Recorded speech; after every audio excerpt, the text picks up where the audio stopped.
impactful book for you as a Christian? Yeah. When it comes to impactful books, I usually go to 3 books, which would be The Holiness of God by R.C. Sproul, The Discipline of Grace by Jerry Bridges, and Overcoming Sin and Temptation by John Owen. Just as we've been driving around and talking, we had Jeremy Walker with us for a couple days, and just talking a lot, talking about the state of the current church, talking about our own walk with the Lord. It's occurred to me again how much those 3 books, and especially Owen, how much they've meant to me, and how it's really become part of the way I think and part of the way I process life. And I think, there's books you read and someone will come to me and say, I read this book last week, it's changed my life. And I think, well, you don't know that yet, right? Like, it takes time. There's books we can be enthusiastic about, but years later, when you say something you're convinced is original, but it actually is drawn straight out of that author, that's when you know a book has really changed your life. His thought has become your thought. Like, you're thinking that guy's thoughts after him. Those are the few and the precious books that I think really, really stick around and actually do change a life. So for me, those 3 books, The Holiness of God, really brought me face to face with God in His holiness in a way no other book has done.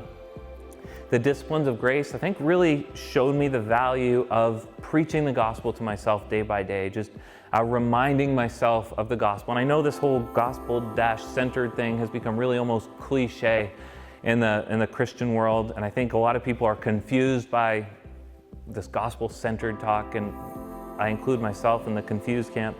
But I think if day by day you're simply starting the day, or at some point in the day, thinking about the fact that the gospel tells you that you are in Christ, that the gospel, I am a sinner, I've confessed my sins to the Lord, I've received His salvation, I am in Christ, a new creation. There's the gospel.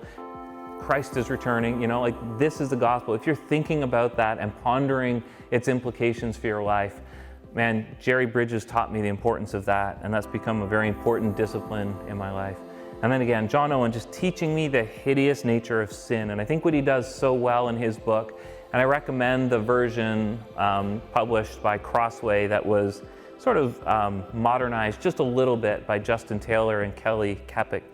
I think he makes sin a living being that is out to get you. Sin is trying to destroy you. You can't be complacent with sin. You can't treat sin with softly or gently. Sin is out to get you, and something is going to die. Either it's you or it's sin, but something's going to give.